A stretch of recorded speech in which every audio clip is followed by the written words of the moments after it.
Okay, welcome back to the RC vlog.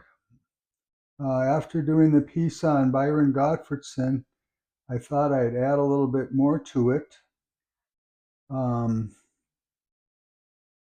the real reason I was in Ida Grove when I was trying to find a photo to do with the first storyboard video that I did, and I decided to look through my Facebook and see if I could find a photo of my Cessna 310, which I did.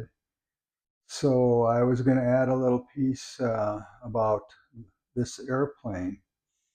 A professional builder built this plane, and it got sold out of a hobby shop, and it passed around a little bit. I did not build this, and someone asked me if I wanted to buy it, and there was such a good price on it, I did buy it. It's kind of a white elephant. It didn't have motors or any electronics or anything in it, but I went ahead and purchased it anyway. And it sat around for a couple of years. And the guy that had the kit company, which was the name Bud Nolson in central Iowa, called me up because he knew I had it and asked me if I wanted to sell it. And I was getting tired because of it, because everyone wanted it at the shows, and putting engines in it and trying to get it ready to fly. I kind of lost interest in the plane. So that's how I wound up at the Byron Original Striking Back show, because I brought that airplane down there and sold it to that guy. And then I went to the show the next day later. The towns were kind of neighboring. I can't remember. I think it was like 50 miles apart or something.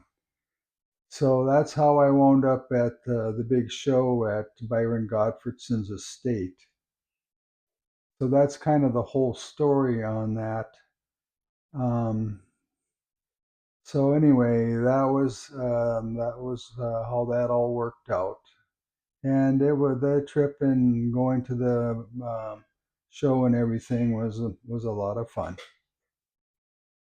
Okay, I was out at the flying field this morning, and they had auctioned off a few different airplanes and this kit, so I decided to buy it.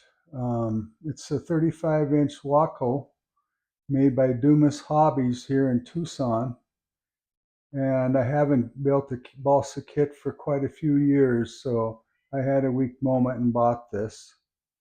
And hopefully, I'll have it done here pretty soon, and I will vlog a few build videos on it too. So just give me a second here, and I'll open the box.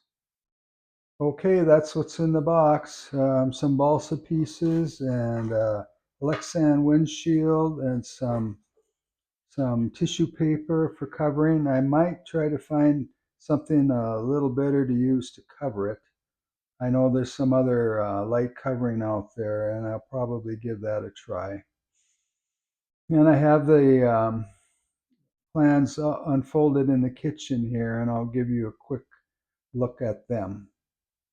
Okay, here are the plans. The wings, fuselage. It really looks like a nice little kit. The guys at the field were talking that it's a real good flyer and it builds pretty well. So let's hope I enjoy doing this. And there's the fuselage halves. So I'm actually a little excited about this. I haven't built with balsa for quite a while.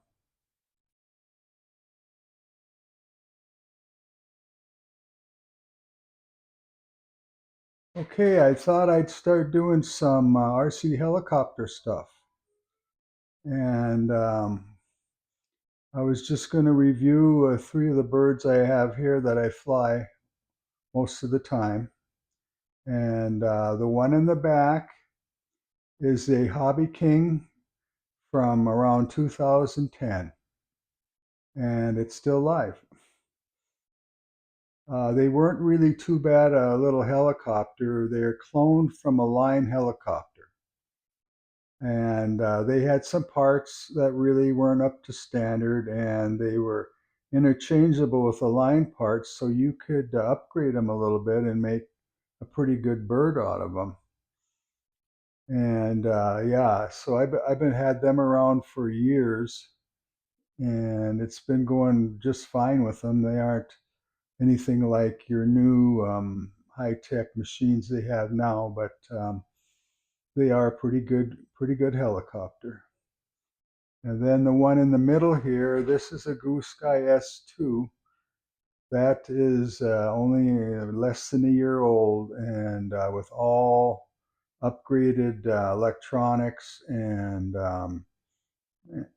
all the different parts, and it's just a wonderful little bird, just stable.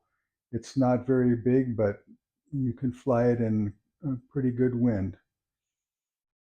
And then this one here is what's called an XK, and they come with a transmitter and battery, and they are a very capable little machine too. And the price is very good on them. I think it's less than $150 for one of them, and they are a collective pitch, fully aerobatic micro heli. And I'm just going to swing around here. I have two of the HKs. So the one on the table and then this other one. And this one is the one I fly the most.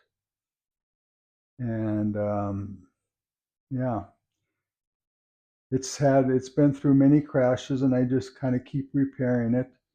I got a lot of parts here, and usually no problem. I don't usually have to order anything to repair these HK 450 helicopters. So anyway, thanks for watching.